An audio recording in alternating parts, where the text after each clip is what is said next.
మందులు అందరూ స్ప్రేయింగ్ చేస్తారు, కానీ ఏ రకమైన కాంబినేషన్లు స్ప్రేయింగ్ చేస్తే ఇవి రెండు కంట్రోల్ అవుతాయి అనేది చాలా ఇంపార్టెంట్. ఈ కాంబినేషన్ మనం చూసుకున్నట్లయితే ఫస్ట్ పైరిప్రాక్సిఫెన్ ప్లస్ డయాఫెన్థ్యూరియన్, జనరల్గా SLR 525 అని, లేకుంటే రకరకాల కాంబినేషన్లో రకరకాల పేర్లతో దొరుకుతుంది. ఇది ప్లస్ ఫిప్రోనిల్ 5%, రీజెంట్ 5%, ఇది ఒక కాంబినేషను.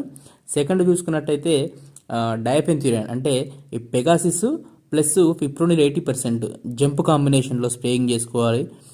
లేదంటే కనుక మనకు ఈ త్రిబుల్ కాంబినేషన్ ప్రోడక్ట్ పైరిప్రాక్సిఫెన్, డయాఫెన్థ్యూరియన్, డైనోటెఫిన్ అని మూడు కలిసింది రాన్ఫెన్ అని, లేకుంటే వేరే మందులు కూడా ఉన్నాయి, అంటే వేరే పేర్లతో కూడా ఉన్నాయి, అది ప్లస్ ఈ జానీ కాంబినేషను, లేదంటే ఈ ఎక్స్పోనస్, లేదంటే గ్రేషియా, ఈ రకమైన ఏదో ఒక మందు, దానితో పాటు ఈ మన పోలీస్ కాంబినేషన్లో కానీ, లేదంటే హెర్కులస్ ప్లస్ పోలీస్ కాంబినేషన్లో కానీ, ఇట్లా మనం ఈ రకం ఇక్కడ చెప్పినటువంటి కాంబినేషన్ స్ప్రేయింగ్ చేసుకోవడం వల్ల అటు తామర పురుగు, లేదంటే త్రిప్స్, దాంతోపాటు తెల్లదోమ, ఈ రెండు కంట్రోల్ అవుతాయి. కాబట్టి మన మిరప పంట అనేది ఆరోగ్యంగా ఉంటుంది.